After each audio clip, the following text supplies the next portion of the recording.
a lot of times in the fitness industry, where you get that controversy is because hormones are very complex and they're always changing for everyone, right? So it's very individualized to the person. And even within that one individual, even those things change acutely from month to month and those things. So I think from like a fitness standpoint, or at least from a coach's standpoint, I think I wouldn't say they stay surface based, but they don't ever go there when it comes to hormonal responses, at least understanding those things. And then, sometimes you'll have outliers that'll basically do really well.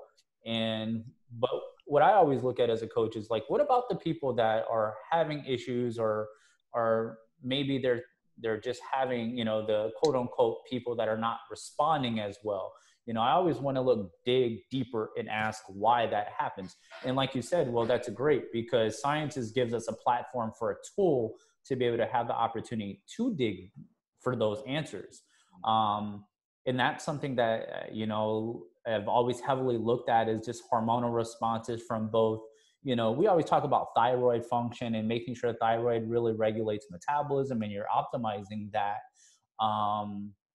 But there's things that affect those hormones in itself. There's always an overlap of different hormones that go along with those things. And of course, genetic factors too, that, how some people respond and how well your hormones are really functioning. So, yeah, I mean, so let me go ahead and kind of segue off of that. So I find it very fascinating that many of the same people that will swear by metabolic adaptation don't want to admit that hormones are what makes up your ability to have this, to be able to even create a caloric deficit. You know what I mean? So it's like, how can you on one side of the coin believe in, metabolic adaptation, but maybe you don't go into detail in regards to what makes up metabolic adaptation, but you're not willing to consider the fact that every single hormone within our physiological makeup controls how elevated that can be.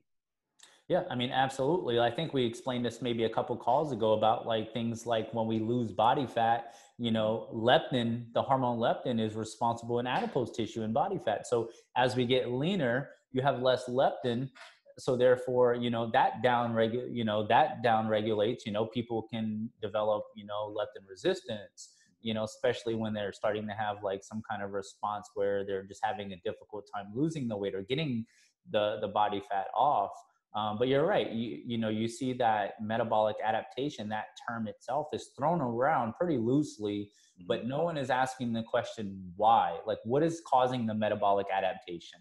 Instead of just saying you're metabolically adapted, but why? And if you know the why, then you can fix you can work on rehabilitating those things. Right. To me, that's just being surface based to say you're metabolically adapted. Absolutely.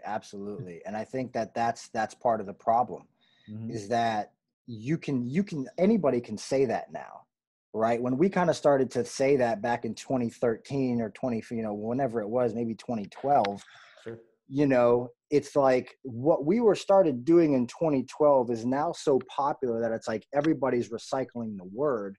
So much so to the point where I had a conversation with a gal, I think maybe 2 days ago. And, her coach said that the coach was evidence-based and they did macros and they were a macro coach. And this coach dieted this woman, never implemented any type of higher carbohydrate refeed or a diet break or a carb cycle or anything. And then I'm like, all right, well, if they actually knew what they were doing, I could guarantee you that probably would never happen.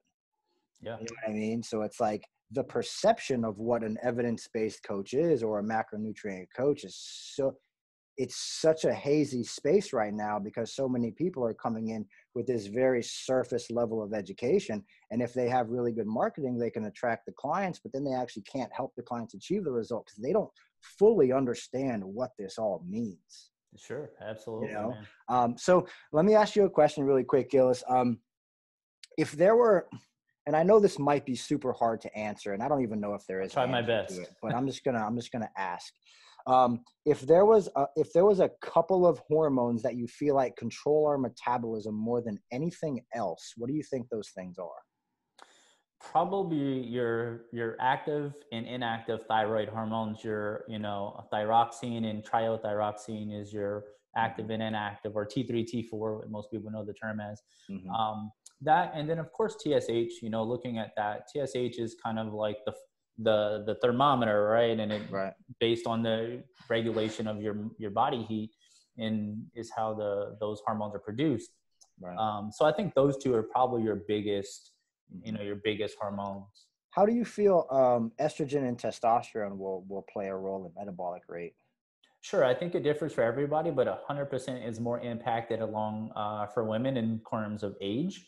So Mm. when they're perimenopausal or menopausal, you have to think like, for example, testosterone for women is produced in your ovaries and in your adrenals. So whenever they're going into menopause, then ovaries aren't really functioning anymore. So now you're really relying on testosterone production to be 100% off of the adrenals. Okay. And if adrenal health isn't taken seriously, or if someone's on very high stimulants, caffeine all the time, you'll have a problem with unproductive, adrenal function with testosterone. So that's a really important one. Where, and if your cortisol is another one. Absolutely.